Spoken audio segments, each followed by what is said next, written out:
Ledakan mengguncang langit Gaza malam itu, membelah kegelapan seperti murka dari langit. Asap hitam menelan seluruh kota, sementara dari kejauhan bendera PBB berkibar di antara kobaran api. Di tengah kekacauan itu, seorang perwira TNI berdiri tegak menatap medan perang yang tak lagi masuk. Saudara, perwujudan perdamaian di Gaza tidak akan pernah selesai karena ada pihak ketiga yang tampaknya sengaja mengobok-obok dan situasi perang terus disulut oleh mereka. Nah, siapakah pihak ketiga tersebut?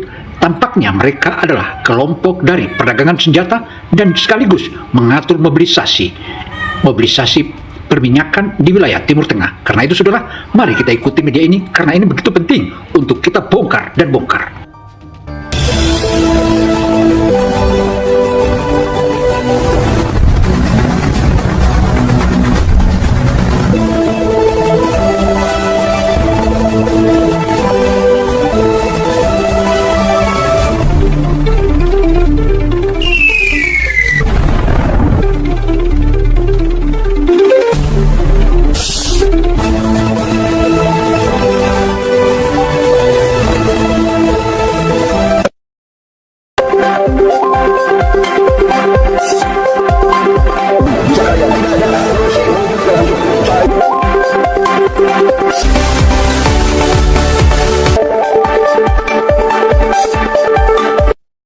Saudara, kedamaian Gaza akan sangat sulit jika ada oknum-oknum atau kelompok bersenjata yang sengaja mengacaukan meskipun perdamaian sudah diumumkan berkali-kali.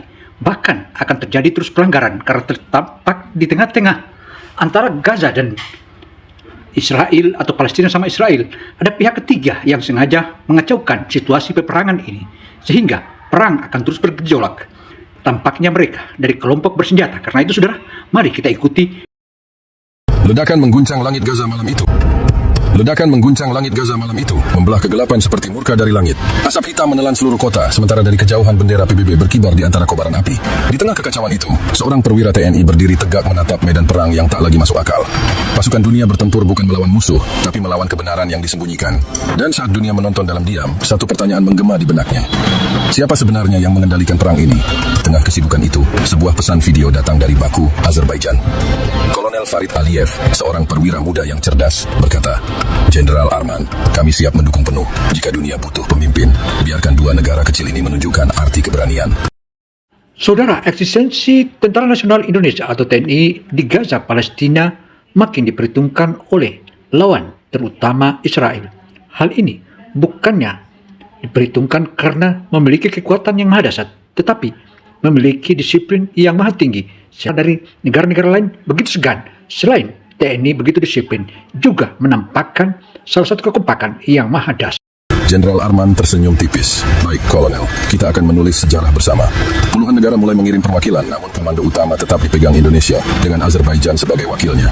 Di setiap rapat, Arman selalu menegaskan, misi kita bukan untuk menyerang, kita datang untuk menghentikan kekacauan. Tentu saja, langkah ini dianggap sebagai ancaman oleh sebagian pihak. Tapi Arman tidak peduli. Baginya, nyawa warga sipil jauh lebih penting dari opini politik. Menjelang keberangkatan, suasana di Bandara Halim Perdana Kusuma terasa begitu khidmat. Ratusan prajurit berbaris rapi. Jenderal Arman berhenti di depan seorang prajurit muda yang tampak tegang. Pertama kali ke luar negeri, tanyanya. Siap, Jenderal. Saya siap tempur, jawab prajurit itu. Arman menepuk bahunya. Kita ke sana bukan untuk berperang, nak. Tapi jika perang datang menghampiri kita, jangan pernah mundur. Dunia akhirnya sadar, ini bukan sandiwara politik. Ini nyata. Beberapa hari kemudian, di ruang kendali PBB, laporan pertama masuk. Pasukan perdamaian dunia siap berangkat ke Gaza. Komando utama, Indonesia. Wakil komando, Azerbaijan. Saudara, dengan ditetapkannya oleh PBB bahwa Indonesia sebagai komandan dalam operasi perdamaian di Gaza itu, selanjutnya Azerbaijan sebagai wakilnya, maka negara-negara lain tentu saja di bawah komando Indonesia. Hal ini membuktikan bahwa Tentara Nasional Indonesia selain gigih juga disiplin tinggi dan juga memiliki kemampuan yang tidak kenal gentar, bahkan tak mengenal waktu jika mereka melaksanakan tugas. Selain itu, dikenal sebagai seorang diplomator atau tentara diplomator yang piawai di lapangan atau di medan. Jenderal Arman berdiri di depan mikrofon, suaranya terdengar di seluruh dunia. Kami tidak membawa kebencian, kami membawa harapan. Jika dunia sudah lupa arti kemanusiaan, maka biarkan pasukan ini mengingatkannya. Saat fajar menyingsing, barisan pasukan dunia mulai bergerak. Di setiap seragam mereka, lambang bendera merah putih terpajang gagah di samping bendera PBB. Saudara, yang super besar atau super jumbo itu merupakan salah satu kebanggaan dan juga dalam penerbangan tersebut dikawal oleh sejumlah pesawat tempur guna mengamankan seluruh pasukan yang konvoi atau bareng-bareng terbang dari tanah air menuju ke wilayah Timur Tengah. Di sana tampak siluet berbagai macam rencana yang akan direncanakan oleh pasukan perdamaian asal Indonesia. Jenderal, kita akan mendarat dalam 30 menit. Arman menegakkan tubuhnya. Baik, mulai saat ini, kita bukan hanya tentara, kita adalah penjaga harapan. Pesawat perlahan turun. Di bawah sana, kota yang hancur lebur menanti. Tapi di tengah puing dan api, ada satu hal yang tak akan pernah padam. Keberanian untuk memulihkan kemanusiaan. Saudara, pasukan perdamaian yang dipimpin oleh Indonesia dan Azerbaijan itu tetap menjalankan tugasnya, tetapi dalam menjalankan tugas itu sebelum masuk ke wilayah konflik, maka dilakukan simulasi-simulasi dan pelatihan-pelatihan. Dan pelatihan itulah yang diawali untuk dilakukan bagaimana aksesnya, bagaimana operasinya kelak di saat medan yang tepat, terutama di Gaza. Tetapi ada beberapa negara, khususnya Eropa, malah mereka enggan, bahkan membangkang ketika dipimpin oleh TNI, bahkan menyebutkan bahwa TNI lemah. Tetapi berikutnya mereka akhirnya melongo dan kagum dengan Indonesia. Mereka menganggap aturan Asia terlalu lambat. Arman datang tepat waktu. Ia tidak berteriak, hanya berdiri di depan mereka dengan wajah dingin. Dalam misi nyata nanti, katanya, yang kalian tolong bukan tentara, tapi anak-anak dan ibu-ibu yang ketakutan. Kalau kalian tidak bisa menahan ego di sini, lebih baik pulang sekarang. Tak ada yang berani menjawab. Sejak saat itu, latihan berlangsung jauh lebih tertib. Malam itu, di ruang taktis utama, Arman dan Farid duduk di depan peta digital Gaza. Puluhan titik merah menandai zona berbahaya. Israel sudah menyiapkan sistem pertahanan otomatis. Nama kodenya Zeus 9, ujar Farid. Satu drone-nya bisa menembak tanpa pilot, Arman mengernyit. Jadi kita akan menghadapi mesin, bukan manusia. Benar, jawab Farid. Dan mereka tidak akan ragu menyerang siapapun yang melanggar zona larangan. Arman terdiam lama. Kita butuh strategi baru. Kita tak bisa datang sebagai pasukan bersenjata penuh, nanti dianggap agresor. Saudara, kehadiran TNI di Gaza itu sangatlah dilema. Di satu sisi mereka harus melakukan perdamaian dan menengahi konflik-konflik yang ada di tengah-tengah masyarakat. Selain itu pula, jika mereka ditembaki ataupun sampai mereka tidak didengar oleh pasukan-pasukan lain, itu tentu saja akan bisa jadi bumerang. Karena itu, saudara, mari kita ikut berkomentar di kolom komentar ini. Kira-kira seperti apa yang dilakukan jika saja TNI diserang oleh musuh-musuh ataupun baik militan maupun pasukan Israel. Drone pengintai mini buatan Indonesia dan sistem jammer untuk menonaktifkan sinyal otomatis. Semua disiapkan diam-diam. 2 hari kemudian, sebuah insiden terjadi. Salah satu pesawat logistik pasukan dunia diserang saat mendekati wilayah udara Sinai. Pilot berhasil mendarat darurat. Tak ada korban, tapi pesan tersampaikan dengan jelas. Jangan ganggu operasi kami. Kabar itu langsung mengguncang markas. Beberapa negara mulai mempertimbangkan menarik diri. Namun Arman berdiri di hadapan semua perwakilan negara dan berbicara lantang. Kita sudah tahu dari awal, perdamaian tidak akan disambut dengan bunga. Tapi kalau kita mundur sekarang, siapa yang akan menyelamatkan mereka? Kata-katanya menembus ruang rapat. Setelah itu tak satu pun negara berani keluar. Di sela rapat, Kolonel Farid menepuk bahunya. Jenderal, dunia mulai menaruh harapan pada kita. Arman menggeleng. Belum, mereka baru menonton. Harapan baru datang kalau kita berhasil mendarat dengan selamat. Hanya awas menatap layar pemantau. Semua unit tetap pada jalur aman. Prioritaskan penyelamatan sipil, bukan kontak senjata. Perintahnya melalui radio. Belum 1 jam mereka bergerak, tiba-tiba ledakan keras mengguncang. Tanah bergetar, suara sirene meraung, dan debu tebal menutupi pandangan. Saudara, pasukan perdamaian begitu diserang langsung mengontak PBB. Dan PBB mengatakan bahwa kenapa pasukan perdamaian malah diserang oleh musuh. Bahkan mereka menganggap kita musuh. Karena itu perlu penyelidikan dari mana sumber tembakan ini. Dalam waktu 30 menit langsung diketahui dari mana sumber penyerangan tersebut. Sebuah rudal menghantam gedung 3 lantai di depan konvoi. Arman langsung berdiri. Semua tim, bentuk formasi pertahanan. Unit pengintai Azerbaijan segera meluncurkan drone mini. Tapi sinyalnya terganggu oleh gelombang radio kuat. Jenderal, drone kehilangan kendali. Ada sistem pengacau sinyal di area ini. Lapor Farid Aliyev melalui radio. Cari sumbernya. Kita tidak boleh buta di wilayah musuh, jawab Arman cepat. Saudara, pasukan perdamaian yang dipimpin oleh Indonesia ini malah dapat serangan. Serangan-serangan itulah yang terus digencarkan oleh lawan-lawan. Dan dikira itu yang menembak adalah Israel. Ternyata pihak ketiga yang saat ini menyusup ke tengah-tengah peperangan. Bahkan dikategorikan mereka juga bukan hanya menjual senjata, melainkan juga mengatur distribusi minyak-minyak ilegal maupun legal yang ada di wilayah Teluk sana. Di antara asap dan debu, seorang wanita berteriak histeris memanggil anaknya. Arman tanpa pikir panjang berlari ke arah reruntuhan. Dengan bantuan dua prajurit, ia mengangkat potongan beton besar dan menarik seorang bocah berumur sekitar 7 tahun yang tertimpa papan kayu. Bocah itu masih bernapas. Bawa ke tim medis. Perintah Arman. Bocah itu menatap wajahnya sebentar lalu pingsan. Tiba-tiba serangan kedua datang. Ledakan menghantam sisi kanan konvoi. Kendaraan lapis baja terbakar. 2 prajurit jatuh. Dunia menyaksikan langsung melalui siaran televisi internasional. Beberapa reporter yang ikut dalam misi itu berlari menyelamatkan diri, tapi kamera tetap menyala, menyiarkan detik demi detik kekacauan itu. Di ruang redaksi berbagai negara, headline berita langsung berubah. Pasukan dunia diserang di Gaza. Ini sistem senjata tanpa awak. Arman menatap layar tablet militernya. Gambar menunjukkan beberapa titik panas bergerak cepat di antara reruntuhan. Saudara, serangan demi serangan, pasukan PBB yang dipimpin Indonesia itu mendapat penghadangan dan terus melakukan pembelaan, tetapi tidak menyerang atau tidak menyerang balik. Namun kali ini menjadi kaget karena telah ditemukan di mana operasi drone yang terus melakukan bombardir itu bukanlah milik Israel, melainkan salah satu titik yang di mana kontrolnya ada di darat dan juga ada di tengah laut sana. Kalau di darat, tepatnya ada di bekas sekolah yang rusak itu, sementara yang dari laut langsung drone itu adalah salah satu kapal hitam yang tanpa bendera. Inilah yang dicurigai bahwa mereka adalah pedagang senjata tersebut. Alkisah saudara, maka TNI mulai merencanakan tim kecil untuk melumpuhkan mesin drone itu. Zeus 9, gumamnya pelan. Mereka menguji senjata di wilayah sipil.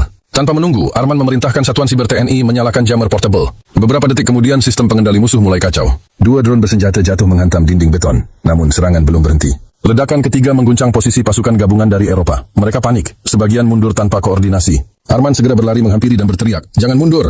Lindungi warga di belakang kalian. Fokus pada perintah, bukan rasa takut." Suara tegasnya membuat semua kembali sadar. Pasukan TNI bergerak cepat mengisi posisi kosong. Membentuk polis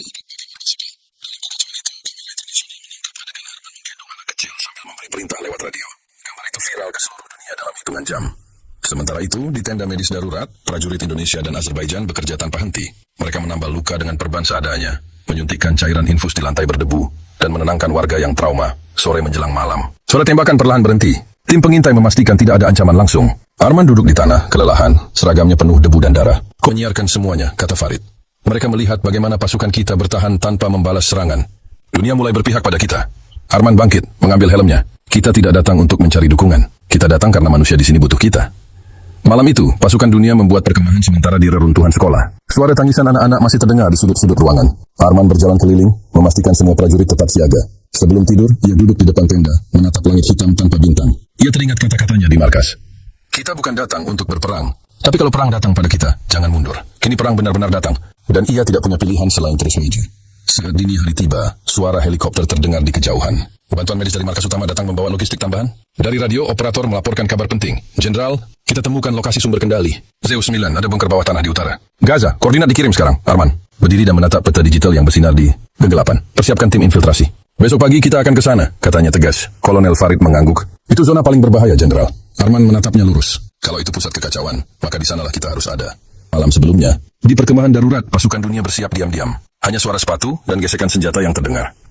Letnan Jenderal Arman Prasetya berdiri di depan meja peta digital. Di sampingnya, Kolonel Farid Aliyev memeriksa koordinat yang baru diterima dari unit pengintai. Di layar, titik merah berdenyut di bagian utara kota. Lokasi yang diduga menjadi pusat kendali sistem otomatis Zeus 9. Informan lokal menyebut ada bunker bawah tanah di sini, kata Farid pelan. Dijaga ketat, tapi tidak banyak prajurit. Mereka lebih mengandalkan mesin. Arman mengangguk. Kita bergerak malam ini. Hanya tim kecil. Tidak ada serangan terbuka. Penyusupan? Ya, operasi bayangan. Tujuannya satu, matikan sumber kekacauan itu. Tim Tuhan. Di jalan sempit menuju utara, mereka harus melewati lorong hancur yang dulunya pasar. Bau mayat bercampur debu dan minyak terbakar. Seorang prajurit muda menutup hidungnya, tapi Arman hanya menatap lurus. Fokus pada misi. Jangan pikirkan apapun, katanya datar. Setelah 2 jam menyusuri reruntuhan, mereka tiba di titik koordinat. Di depan mereka, ada gedung sekolah yang separuh ambruk. Dari luar tampak sepi, tapi sinyal panas di layar pengintai menunjukkan aktivitas di bawah tanah. Masuk lewat ruang bawah. Ada pintu besi tertutup puing di sisi barat, kata Farid sambil menatap layar. Arman memberi isyarat tangan. 2 prajurit maju membuka jalan perlahan. Pintu berhasil ditemukan, tertutup rapat dan terkunci kode. Biarkan saya, ujar seorang spesialis teknologi dari Azerbaijan. Dengan alat sederhana, ia memotong panel dan memutus arus. Pintu terbuka pelan, mengeluarkan udara lembab dari dalam tanah. Mereka masuk satu persatu. Lorong itu sempit dan gelap, hanya diterangi lampu helm. Di dinding, ada tulisan bahasa Ibrani yang sebagian terhapus. Suhu di dalam turun drastis, menandakan adanya sistem pendingin aktif. Beberapa meter ke dalam terdengar suara dengungan mesin. Di ruangan besar bawah tanah, mereka melihat puluhan layar menyala. Robot kecil bergerak di rel besi, memindahkan amunisi dan peralatan elektronik. Di tengah ruangan berdiri server besar dengan lambang petir, Zeus 9. Ini dia, bisik Farid pun Arman memberi tanda diam. Mereka mulai menanam alat pengacak sinyal di sekitar ruangan. Semuanya berjalan lancar sampai tiba-tiba lampu merah berkedip. Sensor gerak aktif. Kita ketahuan! Teriak prajurit TNI alarm berbunyi keras. Dari sisi ruangan, 2 unit robot bersenjata muncul, matanya menyala biru. Tanpa menunggu, Arman langsung menembak sensor di kepala robot pertama, menghentikannya dalam 1 kali tembakan. Farid melompat ke belakang meja logam dan menembak unit kedua sampai meledak. Namun dari koridor lain, langkah kaki terdengar cepat. Pasukan berseragam hitam datang membawa senapan otomatis. Baku tembak tak terhindarkan. Ledakan kecil mengguncang ruangan. Pecahan kaca berterbangan. Suara peluru memantul di dinding baja. Arman berteriak, lindungi teknisi. Fokus pada server utama. Di tengah kekacauan, teknisi Azerbaijan berhasil menempelkan perangkat pemutus sistem ke server Zeus 9. 5 detik kemudian, seluruh layar padam. Suara mesin berhenti. Kota Gaza tiba-tiba menjadi sunyi. Semua senjata otomatis di permukaan berhenti menembak. Namun kemenangan itu hanya berlangsung sebentar. Salah satu prajurit internasional tiba-tiba mengacungkan senjata ke arah tim sendiri. Jangan bergerak! Aku tahu siapa kalian sebenarnya. Katanya dengan logat asing. Arman langsung mengarahkannya senjatanya. Turunkan senjata itu. Terlambat. Jawabnya dingin. Kalian pikir dunia mau melihat Asia jadi pahlawan? Kami dapat perintah memastikan operasi ini gagal. Semua kaget. Pengkhianat itu adalah anggota kontraktor militer swasta yang disusupkan oleh perusahaan senjata besar. Ia menekan tombol di rompinya, detonator kecil. Arman melompat dan menendangnya ke arah dinding, tapi ledakan sudah terjadi. Api menyambar ke seluruh ruangan. Arman terlempar ke lantai, telinganya berdengung.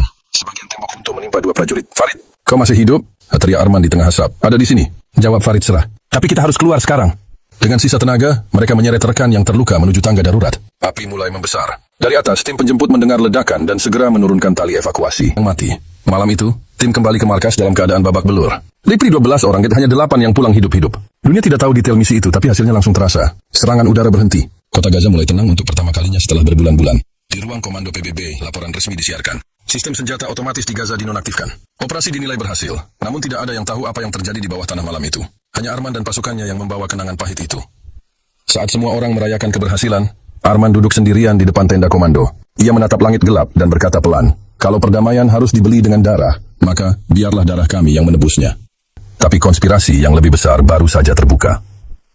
Fajar Gaza belum sempurna ketika langit berubah merah. Dari arah barat, drone-drone tempur mulai berdatangan, membentuk barisan seperti kawanan burung baja. Suaranya mendengung tajam, membuat tanah bergetar. Di markas utama pasukan dunia, Letnan Jenderal Arman Prasetya baru saja keluar dari tenda perawatan. Luka di lengannya belum sembuh, tapi kabar baru membuatnya harus berdiri lagi. Jenderal, radar menangkap puluhan sinyal udara. Mereka bukan milik Israel biasa, laporan Kapten Dimas. Perwira muda dari TNI, Arman menatap layar besar di ruang komando. Kode sinyalnya tak terdaftar. Ini bukan serangan Israel murni. Ada tangan lain di balik ini. Kolonel Farid Aliyev masuk tergesa. Kami mendapat konfirmasi dari satelit Azerbaijan. Beberapa drone itu dikendalikan dari kapal asing di Laut Tengah. Kapal tanpa bendera, Arman menarik napas panjang. Jadi mereka tidak terima kekalahan kemarin. Ini balasan dari langit. Dalam hitungan menit, sirene berbunyi di seluruh basis. Pasukan gabungan bersiap. Unit anti udara menempatkan rudal pertahanan, sementara kendaraan lapis baja disembunyikan di balik reruntuhan. Arman mengambil helm dan radio. Dengar baik, kita tidak menyerang, tapi kita juga tidak mundur. Tembak hanya jika mereka melanggar zona aman. Suara serempak terdengar. Siap, Jenderal. Tak lama kemudian, ledakan pertama terjadi. Sebuah drone melepaskan misil ke arah barat Gaza, menghantam gudang logistik. Api menjalar cepat. Gelombang serangan udara dimulai. Arman dan Farid segera naik ke menara komando. Dari sana mereka bisa melihat kilatan cahaya di langit, seperti petir tanpa hujan. Mereka ingin menghapus jejak kegagalan kemarin, ujar Farid, dan menghancurkan moral kita, balas Arman. Tapi mereka salah orang. Perintah cepat dikeluarkan. 2 unit artileri TNI mengunci target. Dalam waktu singkat, rudal darat ke udara ditembakkan. 2 drone jatuh dan meledak di udara. Sorak kecil terdengar di radio, tapi Arman tetap tenang. Kita baru mulai, katanya dingin. Namun serangan berikutnya jauh lebih dahsyat. Drone jenis tempur berat muncul membawa senjata elektromagnetik. Sekali tembak, sinyal komunikasi terganggu. Layar monitor berkedip. Sistem radar lumpuh. Jenderal, sinyal kita diputus. Teriak Dimas Arman meraih radio darurat. Gunakan frekuensi manual. Yang bergantung pada satelit. Kembali ke taktik lama, komunikasi bendera dan sinyal flare. Pasukan segera beradaptasi. Di tengah kekacauan, mereka mengibarkan bendera warna-warni sebagai kode pergerakan. Semua terlihat seperti perang zaman dulu, tanpa teknologi, hanya disiplin dan keberanian. Arman memimpin langsung di lapangan. Peluru berterbangan di udara. Asap tebal menutupi langit. Ia berlari di antara reruntuhan, membantu mengarahkan meriam dan mengevakuasi prajurit yang terluka. Di atas menara, Farid memantau jalur musuh menggunakan teropong manual. Mereka mendekat dari utara. Kalau tembus, markas kita hancur. Arman mengambil keputusan cepat. Aktifkan rencana cendrawasih. Tarik semua unit barat ke sektor 2. Pancing mereka ke jebakan. Pasukan segera bergerak sesuai instruksi. Beberapa kendaraan lapis baja berpura-pura mundur, menarik drone ke area kosong. Di sana, ranjau elektromagnetik yang sudah disiapkan meledak bersamaan. Gelombang elektromagnet menghantam sistem kendali drone, membuat belasan unit jatuh bersamaan. Ledakan besar mengguncang tanah. Api membumbung tinggi. Dari kejauhan, warga Gaza bersorak melihat langit yang tadinya penuh drone kini berubah menjadi asap hitam. Namun kebahagiaan itu tak bertahan lama. Sebuah suara berat terdengar dari radio internasional. Serangan balasan akan dikirim. Arman menatap radio itu dengan dingin. Siapa bicara? Ini peringatan dari Aliansi Atlantik. Segera hentikan operasi atau kami akan menganggap kalian musuh. Ruangan hening. Farid menatap Arman. Mereka benar-benar ingin kita jatuh. Arman mengepalkan tangan. Mereka takut dunia tahu kebenaran. Mereka kirim ancaman untuk menutupi dosa sendiri. Beberapa jam kemudian, serangan berhenti mendadak. Langit Gaza kembali tenang, tapi tidak benar-benar damai. Di atas awan, satelit militer masih berputar, mengawasi. Malamnya Arman menerima pesan rahasia dari markas besar PBB. Operasi ditunda sementara. Anda diminta berhenti memimpin pasukan. Investigasi akan dilakukan. Ia menatap pesan itu lama. Mereka menyingkirkan aku, ucapnya pelan. Farid mengangguk. Dan besok dunia akan percaya kalau kita pelaku kekacauan. Kau gila, Arman. Tapi dunia butuh orang gila yang berani melawan. Arman tersenyum tipis. Aku bukan gila. Aku hanya tidak mau kebenaran terkubur di bawah abu politik. Malam itu mereka kembali menyusun peta operasi baru. Tak ada dukungan resmi, tak ada perlindungan PBB. Hanya mereka, pasukan kecil yang siap melawan konspirasi global. Api masih membara di beberapa titik Gaza, menerangi langit seperti obor raksasa. Tapi bagi Arman, cahaya itu bukan tanda kehancuran, melainkan tanda perlawanan. Dan di tengah malam sunyi, ia berbisik pada dirinya sendiri. Balasan dari langit sudah turun. Sekarang giliran kita membalas dari bumi. 3 hari setelah serangan udara besar-besaran, Gaza tampak seperti kota tanpa kehidupan. Lama ini diberitakan dunia. Musuh mereka adalah perusahaan senjata raksasa yang beroperasi di balik layar, menggunakan perang sebagai ladang bisnis. Dan kapal tanpa bendera yang menyerang Gaza dikendalikan dari pusat komando. Rahasia di laut dengan perlindungan. Beberapa pejabat tinggi PBB sendiri. Ini bukan perang antara negara, kata Arman sambil memandangi peta digital kecil yang mereka temukan. Dari sistem Zeus 9, ini perang antara kebenaran dan uang. Farid mengangguk. Dan kalau kita gagal, dunia tak akan pernah tahu siapa dalangnya. Malam itu mereka membentuk tim kecil. 8 orang dari TNI dan Azerbaijan yang tersisa. Tak ada tanda pangkat, tak ada bendera. Hanya tekad untuk menyingkap kebohongan. Tujuan mereka jelas, menyusup ke kapal hitam tanpa bendera yang kini berlabuh diam di lepas pantai Gaza. Kapal itu adalah pusat kendali drone, markas pengendali semua kekacauan. Dengan perahu karet, mereka bergerak diam di bawah kegelapan. Ombak tinggi dan langit mendung membuat perjalanan terasa panjang. Arman duduk di depan, memegang senapan tanpa bicara. Semua tahu, ini mungkin misi terakhir. Ketika mereka mendekati kapal, lampu sorot tiba-tiba menyala. Suara speaker menggema dari atas. Pasukan dunia, kalian melanggar mandat. Kembali atau kami tembak. Arman berdiri tegak di atas perahu. Kami datang bukan untuk perang, tapi untuk kebenaran. Teriaknya. Peluru pertama ditembakkan dari atas kapal. Tembakan dibalas. Pertempuran sengit pecah di tengah laut. Air laut memercik ke segala arah. Beberapa prajurit jatuh, tapi Arman terus maju. Ia menembak pengait, memanjat tali menuju dek kapal. Begitu naik ke atas, ia langsung disambut oleh pasukan keamanan bersenjata lengkap. Farid datang beberapa detik kemudian. Mereka berdua bertarung bahu-membahu, menembak cepat dan menunduk di balik kontainer baja. Setelah beberapa menit, mereka berhasil menerobos ke ruang kendali utama. Di sana, layar besar menampilkan peta dunia dengan titik-titik merah di berbagai negara konflik. Seorang pria berjas hitam berdiri di depan layar, tenang seperti tidak terjadi apa-apa. Aku sudah menunggumu, Jenderal Arman, katanya dalam bahasa Inggris berat. Kau tidak tahu apa yang sedang kau lawan. Arman menatapnya tajam. Aku tahu cukup banyak. Kau jual perang seolah bisnis. Kau kirim drone, lalu jual obat dan bantuan kemanusiaan setelahnya. Semua ini permainan. Pria itu tersenyum tipis. Dan dunia membiarkannya. Karena semua dapat bagian. Tanpa banyak bicara, Arman menembak kait komunikasi di meja. Bukan dunia akan menghentikanmu. Tapi kami, Farid menanamkan chip kecil ke server utama kapal. Dalam 30 detik, seluruh data operasi global perusahaan itu mulai diunggah ke jaringan publik internasional. Dokumen, nama, bukti transaksi, semuanya tersebar ke seluruh dunia. Pria berjas hitam panik. Kau tak tahu apa yang kau lakukan? Dunia akan kacau. Arman menjawab dingin. Kadang kekacauan perlu untuk membuka mata manusia. Ledakan kecil terdengar di ruangan sebelah. Api mulai menjalar ke kabel utama. Arman menarik Farid. Waktunya pergi. Mereka berlari menuju dek sambil menghindari ledakan beruntun. Kapal mulai miring. Ombak tinggi menghantam sisi lambung. Suara sirene memekakkan telinga. Begitu sampai di tepi, mereka melompat ke laut. Beberapa detik kemudian, kapal hitam itu meledak hebat, menyalakan langit malam. Tim penyelamat PBB yang melihat dari jauh segera mendekat. Mereka menarik Arman dan Farid yang nyaris pingsan ke atas perahu. Arman masih memegang chip data kecil di tangannya, walau sebagian besar data sudah tersebar ke internet. Beberapa jam kemudian, berita besar mengguncang dunia. Ribuan dokumen rahasia tentang perdagangan senjata, keterlibatan pejabat tinggi, dan manipulasi media terungkap ke publik. Negara-negara besar mulai saling menyalahkan. Tapi satu hal jelas, TNI dan Azerbaijan telah membuka kedok perang kotor modern. Di markas darurat PBB, Arman berdiri dengan seragam lusuh dan luka di wajah. Wartawan dari berbagai negara berkerumun, menanyakan bagaimana ia bisa melakukan semua itu tanpa izin resmi. Arman menjawab singkat, kami tidak berperang melawan negara. Kami berperang untuk manusia. Sorak kecil terdengar dari pasukan di belakangnya. Farid berdiri di sampingnya, tersenyum lega. Dunia sekarang tahu siapa yang sebenarnya menekan tombol perang, kata Farid pelan. Arman mengangguk. Dan semoga mereka tak melupakannya. Malam itu, untuk pertama kalinya, Gaza benar-benar tenang. Azerbaijan kini dikenal bukan sebagai negara kecil yang menumpang perintah, tapi sebagai pemimpin yang mengubah arah sejarah dengan keberanian dan nurani.